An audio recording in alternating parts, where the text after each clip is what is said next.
Maman, d'où qu'elle vient la lampe? C'est une lampe qui vient du Japon. Mais ce n'est pas n'importe quelle lampe, Pourquoi, maman? parce qu'elle est magique. Magique?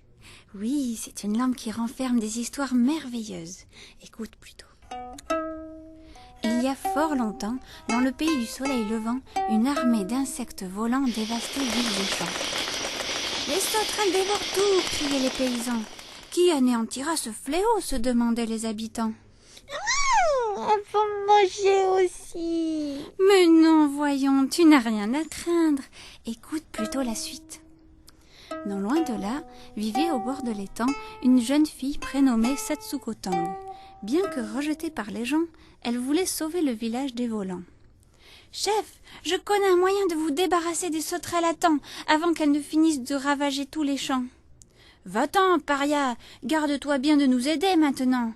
Autrefois, tu faisais apparaître des choses étranges qui ne pouvaient venir que de Satan. Alors, pars d'ici, serpent !» Elle part en pleurant, tandis que les villageois allument un grand bûcher dans un champ pour brûler les sauterelles dans un feu ardent. Mais ces dernières, insectes intelligents, s'échappent vers d'autres pâturages bien plus accueillants. Satsuko Tang, les voyant menacer d'autres champs, s'en retourne vers le bûcher en se hâtant. Mais pourquoi elle va les jeter, maman? Mais car comme toi et moi, elle a besoin de manger. Comme les paysans n'arrivent pas à protéger les récoltes, elle décide de les aider malgré leur méchanceté. Alors elle est gentille? Oh, chut, attends la suite. Sauterelle, sauterelle, s'écria Satsuko Tang. Voyez comme ce champ a l'air plus appétissant. Les flammes se transformèrent en épis alléchants. Les insectes se ruèrent comme d'un seul homme dans le foyer ardent. Et l'odeur des sauterelles grillées rameuta les paysans.